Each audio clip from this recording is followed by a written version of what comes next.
جميل. بسم الله الرحمن الرحيم، والصلاة والسلام على أشرف المرسلين سيدنا محمد النبي الأمي وعلى آله وصحبه أجمعين، أما بعد.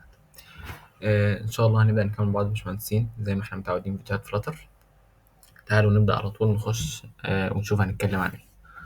طبعا احنا إن شاء الله هنتكلم الفيديو دلوقتي عن 3 ويدجت أساسيين. أول ويدجت فيهم هي التكست والسنتر والكونتينر، وهنشوف كل واحد فيهم بنستعملها في ايه. ويبقى في الآخر خالص كده حاجة بسيطة نقول ازاي بنستعمل الكونست، أو ليه بنستعمل الكونست. وليه البرنامج اي تي انت بتستعمله بيرجح لك على طول بيقترح عليك انك تستعمل كونست. هنفهم كل ده دلوقتي ان شاء الله. طيب، اول حاجه التكست ويدجت. طيب، احنا زي ما احنا متعودين او زي ما بصينا المره اللي فاتت، احنا والله لما بنفتح دي واحده. تمام. احنا لما بنفتح الابلكيشن بتاعنا، لما بنيجي نعمل رن للسكافولد بس كده ما فيش جواها اي محتوى، تظهر لي شاشه بيضاء. انا بقى عايز املى الشاشه دي. فايه اول حاجه بتخطر على بالي ان انا اجي املاها؟ اقول لي والله اول حاجه بتخطر على بال اي حد لما بيجي يملى البرنامج بتاعه التكست. اكيد اول حاجه بتيجي بتكتبها او النوع الاساسي من العرض هو التكست. فقال لك والله عشان انت تستعمل التكست فانت عندك حاجه اسمها فلاتر بتوفرها لك اسمها التكست ويدجت. التكست ويدجت ديت انت بتستعملها علشان تطبع بيها، تظهر فيها كلام على الشاشه. طيب، بيقول لك برضو ان التكست ويدجت ديت كان بريك ذا سترينج اكروس مالتيبل لاينز. يعني ايه؟ يعني انت مش شرط تطبع السترينج في سطر واحد، ممكن تطبعه في اكتر من سطر، وهنشوف كل الكلام ده دلوقتي. او تطبعه في سطر واحد، يعني معاك انك تطبعه في سطر واحد، معاك انك تطبعه في اكتر من سطر. والسترنج زي ما احنا شفنا المره اللي فاتت لما كنا جربنا نطبع على الوورلد، كانت صوته كده صغيره في نص الشاشه. احنا عايزين بقى نعرف ازاي نتحكم في الحجم، وازاي نتحكم في الخط، وازاي نتحكم في كل الحاجات دي. تعالوا بقى كده ايه نبدا بسم الله. طيب، اول حاجه زي ما احنا متعودين، احنا دلوقتي هنكتب جوه السكافولد. فاحنا زي ما قلنا السكافولد دي بتعبر عن الشاشه بتاعه البرنامج بتاعنا. طيب، احنا دلوقتي هنكتب فين؟ هنكتب اب بار فوق، ولا هنكتب نافيجيشن بار مثلا تحت، ولا هنعمل بطم هنا، ولا هنعمل ايه؟ لا، احنا هنكتب دلوقتي في البادي بتاع الشاشه. فكل اللي انا بعمله ان انا بكتب بادي. تمام. نقطتين فوق بعض. هو كده بقى دلوقتي هيبدا ياخد مني ايه؟ عايز ياخد مني ويدجت. تمام. انا عايز استخفي الحاجات اللي بتظهر. طيب، هو دلوقتي عايز ياخد مني ويدجت، فبيقترح عليا شويه ويدجتس كتير اهيت. دي طبعا كلها ويدجت هتقعد تقلب بقى من هنا لبكره الصبح. فانا الويدجت اللي انا عارفها اسمها تكست. تمام تمام. طيب، التكست ديت دلوقتي بيقول لي في ايرور. طب ليه الايرور البسيط اللي ظاهر لي دوت؟ لان انا دلوقتي بقول له انت تكست، يعني تكست هتعمل ايه؟ هتعرض سترينج. طيب، مش معنى كده ان انت لازم تديله السترينج اللي هيعرضه؟ منطقي. فلو كتبت هنا هلو وورلد، انت لو خدت بالك اول ما انا حطيت الدبل كوتس بتاعت السترينج الايرور راح. هلو وورلد. جميل. نيجي مثلا نيجي نعمل رن.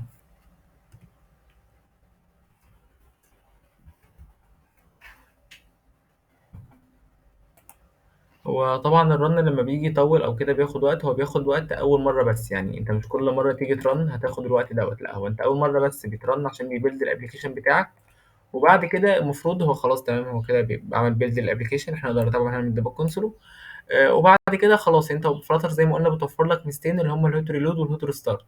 الهيت ريستارت بترستر البرنامج بتاعك كله، والهيت ريلود كل فكرتها ان احنا زي ما بنقول بدل ما بيعيد بناء الابلكيشن كله، لا بيعيد بناء الحته اللي انت غيرتها بس. عشان طبعا كل شويه انت بتعمل تغييرات في الكود، فمش عايز كل شويه تاخد الوقت ده في الرن. تمام. احنا وقفنا الفيديو المره دي بس عشان ده اول رن، بعد كده مش هنوقف الفيديو. هتشوف دلوقتي ان الرن بيظهر لحظي، يعني انت التغيير بيظهر لحظيا على الشاشه قدامك. زي ما احنا شايفين في تكست ظهر على الشاشه مكتوبة اللورد كده بخط اسود صغير. هنشوف كمان شوية لما نيجي نستعمل السنتر ننزلها ازاي تحت، بس خلينا الأول دلوقتي نتعامل باللورد بس وهي مكانها كده، نحاول نتحكم فيها. طيب، قال لك والله أنا دلوقتي عايز أدي التكست دوت شكل، يعني عايز أكبر الخط شوية، أصغر الخط شوية. طيب، فأنا دلوقتي في اتريبيوت بياخده اسمه ستايل. جميل. طيب، أنا لما أجي أديله الستايل المنطقي إن أنا أديله الستايل فين؟ هتقول لي والله المنطقي إن أنا أديله الستايل جوه الأقواس بتاعة الويدجت. يعني الويدجت دلوقتي الأقواس بتاعتها أهي، السيركلر براكتس دول. جوه الأقواس ديت في في السترنج. طيب، فأنا هحط ال- ال- عذرا الستايل بتاعي جوه الاقواس. اقول له ستايل هو هتلاقي فلاتر يعني لغة بسيطة جدا في كتابتها، اللي هو انت اللي بتفكر فيه بتكتبه. طيب ستايل، انت دلوقتي تكتب ستايل ليه؟ لتكست ولا الايمج ولا لايه؟ هتقول لي لا، هكتب ستايل لتكست. فاقول له تكست ستايل. يعني انت لو خدت بالك انا ما كتبتش، انا بس اول ما كتبت ستايل وضحت له انا عايز اكتب ستايل، اقترحوا عليا. طب لو ما ظهرت اول ما اكتب تكست، تلاقيها ظهرت لي على طول برضه تكست ستايل. طيب تكست ستايل برضه ايه؟ بتوفر لي بقى شويه حاجات. طب انا عايز اعرف ايه شويه الحاجات اللي التكست ستايل بتوفرهم لي. لو جيت دوست كنترول سبيس، تمام، هتلاقي هنا بيظهر لي شويه اتريبيوتس برضه كتير قوي اقدر استعملهم. انا مش عايز اتعمق في كل دول. طيب ناخد مثلا منهم كمثال. بيقول لك مثلا الباك جراوند بتاعت الايمج، نديله والله الباك جراوند، وعشان نديله لون نقول له مثلا colors دوت ايه، آه دوت امبر مثلا. جميل جميل. طيب ده اول حاجه، بس طبعا احنا عايزين ندي باك جراوند كلر مش باك جراوند بس. طيب ده مثلا الباك جراوند، عايز مثلا اكبر له الفونت سايز اخليه 32. حلو. حلو. عايز مثلا، طبعا احنا مش لازم نحط الدوت نخليه دبل يعني. تمام. عايز مثلا اخلي الكالر بتاع الخط نفسه بدل ما هو اسود، اخلي مثلا الكالر ريد. تمام. طبعا انتوا لو خدتوا بالكم انا اول ما بكتب ريد، تمام، هو يعني هو بيقترح عليا على طول. يعني انا اول ما اكتب كلرز كده، معنى كده ان انا بختار بقول له انا عايز لون. تمام. كلرز بتتكتب اول حرف فيها كابيتال، يعني كلرز اللي هنا عشان يظهر لي الالوان اللي هي موجوده في اللغه اول حرف بكتبه فيها كابيتال. بعد كده دوت، فيبدا يقترح لي الالوان اللي موجوده. اكتب ريد. تمام. نلاقي ان هو اختار الاحمر لوحده. طبعا دي بعد كل سطر بيفضل ان انت تكتب كوما. طيب لو ما كتبتش الكوما ديت، إيه اللي هيحصل؟ ولا اي حاجه، بس التنسيق هيبقى مش احسن حاجه. فاحنا بنحط كوما عشان ايه؟ نحسن الشكل. تعالى كده نعمل ريستارت او هود ريستارت بقى عشان نشوف كده التغيير هيظهر لحظيا، يعني مش هناخد وقت وهو بيرستارت. تمام. تمام. زي ما احنا شايفين كده فعلا الخط كبر، لون الخط اتغير، بدل ما كان اسود بقى احمر. الخلفيه بتاعت الخط بقت اللون اللي اسمه امبر، تمام، بدل ما كانت ابيض. بس زي ما احنا شايفين كده الخط برضو مكانه كده مش عاجبنا. يعني طبعا في هنا حاجات كتير بقى نقدر نستعملها، زي مثلا احنا ممكن نعمل فونت ويت. فونت ويت مثلا اللي هو مثلا نقول له ايه، عايز الفونت ويت بتاعك دوت يكون ايه قول له مثلا دوت بولد، اللي هو خلي الخط يكون تقيل شويه. زي ما نشوف دلوقتي هنلاقي الخط دلوقتي هيتقل سنه. تمام. تمام. طيب طبعا في بقى اتريبيوتس كتيره جدا ممكن تقعد تجرب مع نفسك من هنا لبكره الصبح، هتلاقي اتريبيوتس جميله قوي. يعني هتلاقي عندك مثلا هنا الشادو، تدي شادو للتكست بتاعك. تمام. الفونت فاميلي، تغير الخط، بدل مثلا هو الافتراضي بتاعه اريل تخليه تحط له. بس ما هنشوف لسه عشان نشوف هنحط الخط ازاي لو الخط مش من الخطوط اللي بتوفرها اللغة. او تستعمل الفونت ستايل والفونت بتاع الكالر، الفونت بتاع. طيب عذرا. تستعمل الفونت ستايل وتختار اي فونت ستايل من الفونت ستايلز اللي اللغة بتوفرها لك. جميل جميل. طيب بس انا برضو بالنسبه لي كده البرنامج مش احسن حاجه. ليه الكلام؟ يعني زي ما احنا شايفين هو واخد الجزء الشمالي الشمال، يعني هو بياخد فوق شمال. ده المكان الافتراضي بتاع اي ويدجت.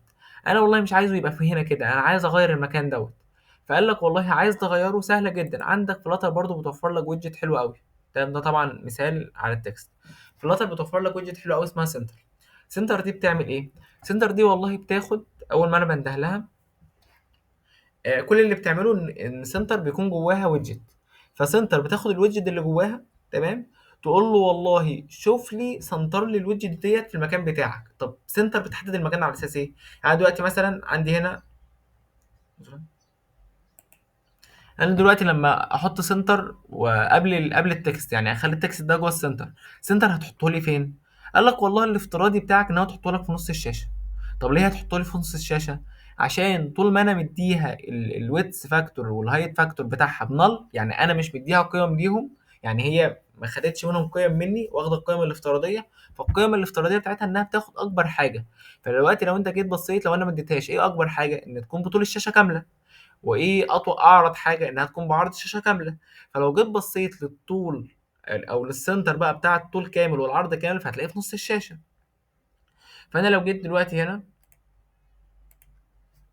قلت له والله التكست ديت، تمام، زي ما احنا عارفين بنقف عليها بس كده وتدوس على اللمبه الصفراء ديت، تقول له مثلا راب ويز ويدجت، او مش عايز تكتب كده ممكن تكتب قبلها عادي خالص، تكتب سنتر، وتلاحظ ان كل الويدجز في فلاتر بيبقى اول حرف فيهم كابيتال.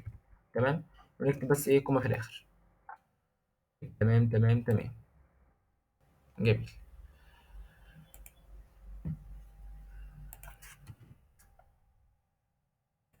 تمام اه. زي ما احنا ما وضحنا السنتر هي بتاخد ويدجت تانية تحطها في السنتر. يعني احنا السنتر ديت مهمتها ايه؟ انها مش بتحط اي حاجه وخلاص، لا ده انا لازم اقول لها والله حط التكست ده في السنتر.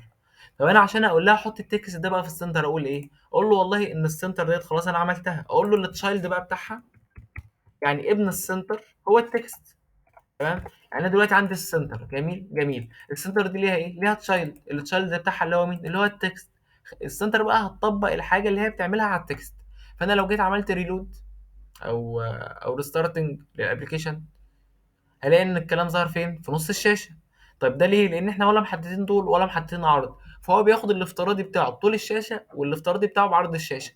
فانا ممكن هنا اقول له مثلا خلي لي الويدث فاكتور او الهايت فاكتور مثلا، خليه لي بكام؟ ب 100 مثلا، بدل ما هو مفتوح، او خليه 10 عشان يظهر 100 ولا 10. تمام، هنجرب كده ونجرب كده.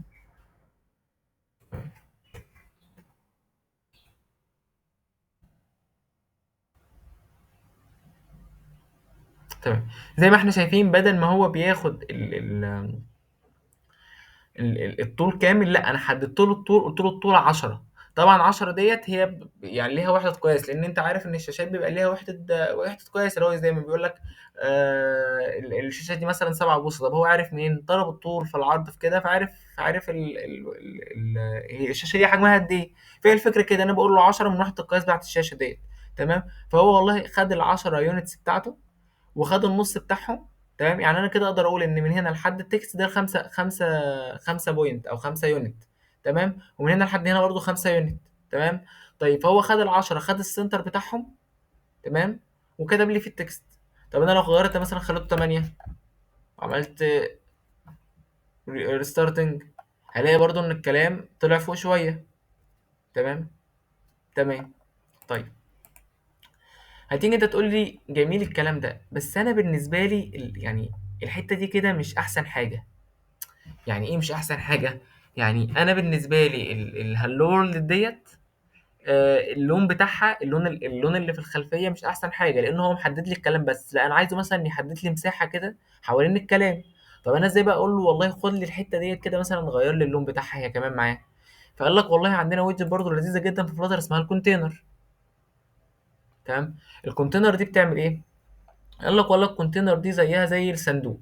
الصندوق كل مهمته انه بيعمل ايه؟ ان بيكون جواه شويه حاجات، بيكون ليه عناصر معينه، مثلا الصندوق ده لونه احمر اخضر اصفر والحاجه جواه. تمام تمام. فهو الكونتينر برضه نفس الفكره هنا في فلاتر. فانا ممكن اقول له كونتينر.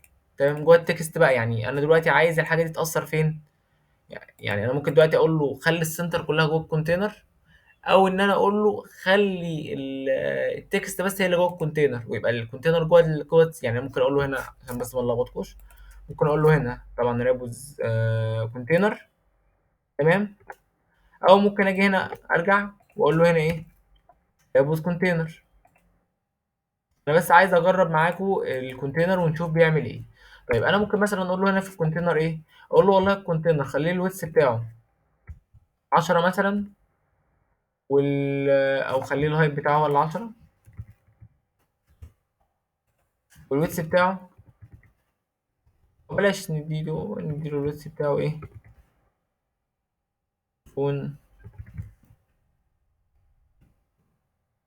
دبل دوت انفينيتي.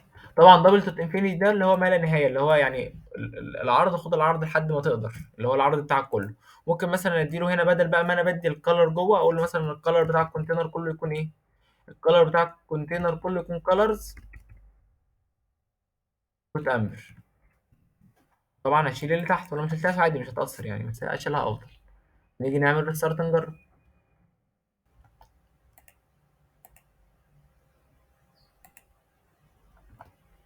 طيب زي ما انتم شايفين كده الكونتينر فوق اصلا. طب ليه؟ لان هو الهايت بالنسبه له ال10 ده قليل.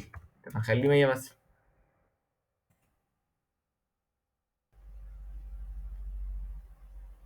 زي ما احنا شايفين زاد شويه. طيب هل انا هنا لازم ادي السنتر بقى التمانية؟ طيب السنتر دلوقتي بياخد التمانية، الهايت بتاعه تمانية. طب انا لو مدوش التمانية هو بياخد اكتر حاجة يقدر يوصل لها. لما كان السنتر انا بندهله على طول جوه البادي فكان بياخد شاشة كاملة، لكن دلوقتي انا بندهله جوه الايه؟ انا بندهله جوه الكونتينر. فهل هو الطول والعرض بتوعه هيبقى الطول والعرض بتاع الشاشة كاملة ولا الطول والعرض بتوع الكونتينر؟ قال لك لا والله، ما طالما هو جوه الكونتينر وهو التشايلد بتاع الكونتينر، زي ما احنا شايفين كده ان التشايلد بتاع الكونتينر هو السنتر والتشايلد بتاع السنتر هو التكست، فبالتالي هيكون الطول والعرض بتوع السنتر هم الطول والعرض بتوع الايه؟ هم الطول والعرض بتوع الكونتينر. تعالى كده نريرن. زي ما شايفين مفيش اي تغيير. طيب نخلي ده مثلا 200 عشان نتاكد ان السنتر بتتحرك مع الكونتينر، يعني السنتر بتتغير بتغير الكونتينر. زي ما احنا شايفين كده اللي حصل، فعلا السنتر لسه في نص الكونتينر زي ما هي. جميل جميل. طيب نيجي بقى لنقطة عندنا مهمة ألا وهي إيه؟ إن أنت ساعات كتير قوي بيبقى الاي دي اللي أنت شغال عليه يقول لك اكتب كونست، أو زي ما إحنا شايفين كده هنا في خط أزرق. خط أزرق ده مش معناه إن في ايرور، لا، خط أزرق دوت معناه إن هو بيقترح عليا حاجة. طيب أنا دلوقتي بيقترح عليا حاجة، لو جيت كتبت كونست هتروح. وأنا أصلا لو جيت وقفت عند الخط الأزرق دوت وقلت له أنت عايزني أحط إيه، هيقول لك اد كونست موديفاير. يعني هو عايز نحط كونست. طب ليه هو عايز نحط كونست؟ لان احنا زي ما قلنا الكومبايلر لما بيجي يقرا كونست بيخزنها عنده وبيعرف ان دي كده كده حاجه مش هتتغير تاني. فهي نفس الفكره في فلاتر، انا لما بقول له ان دي كونست فالكومبايلر بيبقى عايزها ليه على طول كونست، في الاغلب بيبقى عايزها كونست، ما بيبقاش عايزها اي حاجه تانيه. لانه بيقول لي انا والله دلوقتي انا لو انا عارف ان الحاجه دي ثابته، هل انا كل لما اجي استعملها هقعد ادور هي ايه؟ ولا طالما انا عارف انها ثابته اول مره بس هشوف هي ايه، وكل مره هستعملها بقى على طول من غير ما ابص من غير ما اضيع وقت فيها؟ فهي نفس الفكره بالظبط، انا لو قايل له انها ثابته فانا مش محتاج وهو مش محتاج كل مره ان هو يعمل لها ريبيلد، خلاص هو عارف انها ثابته. تمام تمام. طيب هل الكونست بقى ده يبقى انا اشمعنى استعملت الكونست قبل السنتر؟ وطبعا انا طالما استعملت الكونست على السنتر فهي بالتبعيه بتطبق على كل حاجه جوه السنتر. يعني كاني جيت هنا قلت له للتكست ده كونست، كاني جيت هنا، بس هو طبعا هنا بيقول لي شيلها ملهاش لازمه، يعني هو هنا بيقول لي ريموف unnecessary كونست. تمام. لو جيت شلتها كده من بره هتلاقي هنا ايه؟